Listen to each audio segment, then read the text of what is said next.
Tottenham Hotspur were moments away from winning the UEFA Super Cup and beating European champions Paris Saint-Germain. Unfortunately, they fell at the final hurdle, but rather than have this be seen as the failure that many people are describing, I actually think it should be seen as the complete opposite, and in this video, I'm going to explain why. We're going to be taking a look at the tactics that Thomas Frank used to not only stop PSG, but dominate them for over 80 minutes. We're going to be taking a look at PSG's comeback and discussing why it wasn't the Tottenham bottling that many people thought it was, and why Tottenham fans should be extremely excited and optimistic about their new season.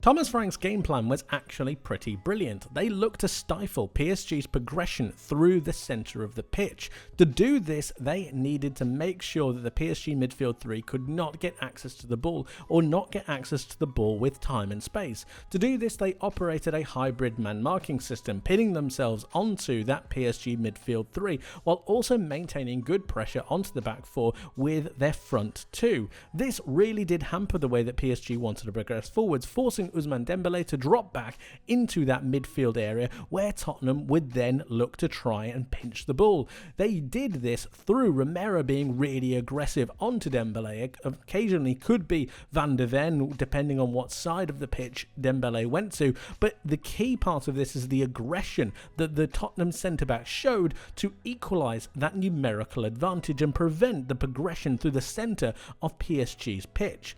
They also looked to play the ball through the deeper areas of PSG, looking towards the fullbacks to really regain that possession, regain that momentum. Tottenham had an answer for this as well, pushing Jed Spence and Pedro Porro really high onto the PSG fullbacks. This had a huge effect on the way that PSG wanted to progress forwards because it prevented the likes of Hakimi getting the ball. It prevented the likes of Nuno Mendes with that pressure that Tottenham already had on the PSG midfield three.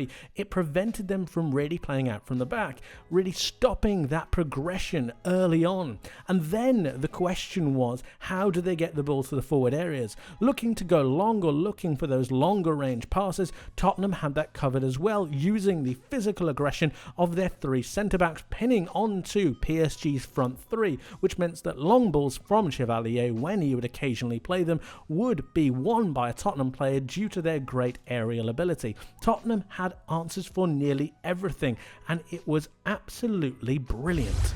And it was occasionally when Dembélé dropped deep that Tottenham would be able to punish that real dropping of play through their good defensive solidity and their good aggression. Take this for example. You've got Dembélé receiving the pass really deep. Look at how many players are ahead of him. He's dropped deep to try and help that build-up of play to help facilitate that progression for PSG. But look at what happens. He takes a little bit of a heavy touch and Richarlison is onto it pretty immediately. It's then about how you utilise the ball, and Tottenham did this very well as well. You got the ball to Kudus, who was then able to drive through the centre of the park, and it's through this that Tottenham managed to get a lot of their counter-attacks and really utilise the space ahead of them. Richarlison, I thought, did a really good job of finding this space, and he's going to make a really good left-to-right run here. He's going to go past the likes of Pacho and then find that space on the right-hand side. Kudus plays a really good pass into him, and it creates an opportunity. But it was the defensive solidity that Tottenham showed, the aggression that they had out of possession, that created this chance, and it was a really impressive thing to see for a side that's so early in its tenure with a new manager. But Tottenham fell off with around about 5 minutes to go and conceded 2 late goals. So why did that happen? Instead of looking at just the substitutes, let's look a little bit deeper and discuss the tactics involved and how PSG managed to turn this game on its head. So what did Tottenham want to do? Tottenham wanted to defend the centre of the pitch. They did this utilising a man-marking system. I've got a couple of substitutes on here, but they did this utilising a man-marking system in the centre of the pitch. But what happens if there's no one to mark? If PSG move their players out wide, Tottenham have a decision to make, and these Tottenham midfielders have a decision to make. Do they follow these players, or do they try and stay central? If they follow the players, the centre of the park becomes really available, which is something that Tottenham don't want. So instead of following them, they stayed central, because you always defend centrally first. This had a big problem and a knock-on effect for Tottenham and for PSG though, because it allowed for PSG to start having overloads 3v1 2v1 on either side, and it was from this that PSG started to get some momentum. They started to get some crosses in, they started to get some third man runs, some blind runs, and it meant that Tottenham really struggled out wide, and the players in the centre of the park just weren't able to get out quick enough to be able to help with those overloading situations, with the situations where PSG outnumbered Tottenham, and from that point PSG managed to break them down. And this is exactly what I'm talking about. This is late on in the game, in the build-up to PSG's first goal. Now, what did we see? What did we mention?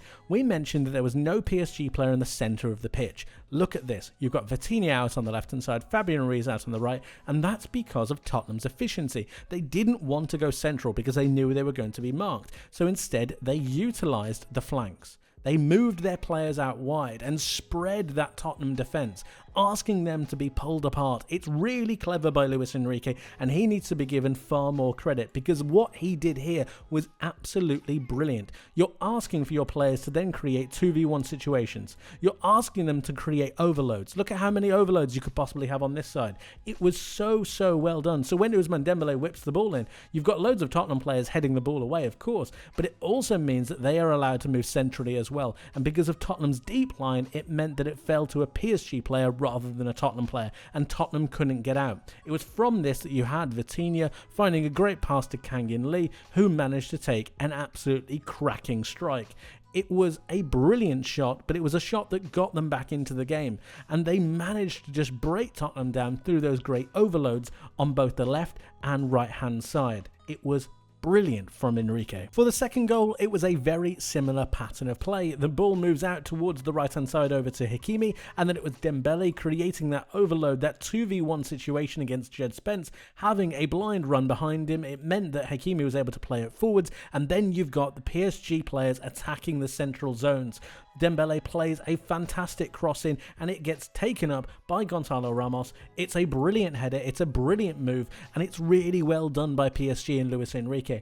The point that I'm trying to make here is it wasn't anything that Tottenham necessarily did wrong. They just didn't expect a brilliant adaptation from a fantastic team, and the actual building blocks that Tottenham created were pretty fantastic. The tactics were there, the idea was there, and I have no doubt that later on in the season, if anything like this comes up, Thomas Frank will be able to fix it. There are far more positives than there are negatives, and these are positives that Tottenham fans should take into the new campaign. It was a really positive game where Tottenham dominated for nearly 80 minutes. It was a fantastic display, and honestly, they deserve to win, but sometimes you don't get what you deserve all the time.